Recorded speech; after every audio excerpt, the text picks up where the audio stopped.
బీజేపీకి సొంతగా 370 సీట్లు, కూటమిగా 400 సీట్లు కావాలని కోరుకున్నారు.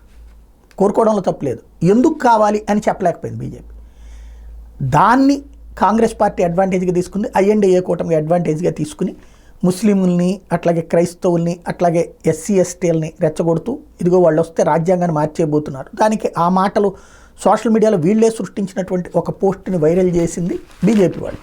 ఇది కాంగ్రెస్ వాళ్ళు కమ్యూనిస్టు కలిసి సృష్టించినటువంటి ఒక పోస్ట్, అది బీజేపీ వాళ్ళదే అన్నట్టు దాన్ని సర్క్యులేట్ చేసింది బీజేపీ వాళ్ళు. దాంతో దాన్ని బేస్ చేసుకుని కొంతమంది బీజేపీ నాయకులు ఇంకా ఇది రాజ్యాంగం మారుస్తామని మాట్లాడటం, దాన్ని బేస్ చేసుకుని పెద్ద ఎత్తున ఎదురు దెబ్బతింది.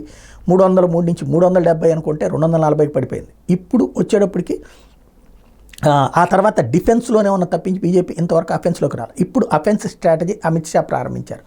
ఏదైతే ఎమర్జెన్సీ విధించినటువంటి దాన్ని బేస్ చేసుకుని జూన్ 25వ తారీఖు, ఈ నెల 25వ తారీఖున రాజ్యాంగ హత్యా దినంగా ప్రకటిస్తూ ఆ రోజు దేశవ్యాప్తంగా చేయాలి. అసలు రాజ్యాంగాన్ని అనేక సార్లు మార్చింది కానీ అసలు రాజ్యాంగాన్ని పక్కన పెట్టి ఎమర్జెన్సీ పెట్టింది కానీ కాంగ్రెస్ పార్టీ, అది గుర్తు చేయడం అన్నటువంటిది. భారతీయ జనతా పార్టీ ఏ రోజున రాజ్యాంగానికి సంబంధించినటువంటి సవరణలు 3, 4 జరిగినాయి. అది ఆర్టికల్ 370, 35 లాంటిది తీసేయడం అట్లాంటి తరహా తప్పించి దేశానికి సంబంధించినటువంటి మూల సిద్ధాంతాన్ని దెబ్బతీయాలన్నటువంటి ప్రయత్నం చేయలేదు. కాకపోతే అది రాజ్యాంగాన్ని మార్చేస్తుందంటూ దుష్ప్రచారం చేసి సక్సెస్ అయినటువంటి కాంగ్రెస్ పార్టీకి ఇప్పుడు రివర్స్ గేమ్ అన్నది అమిత్ షా ప్రారంభించారు. సక్సెస్ అవుతుందో లేదో చూడాలి.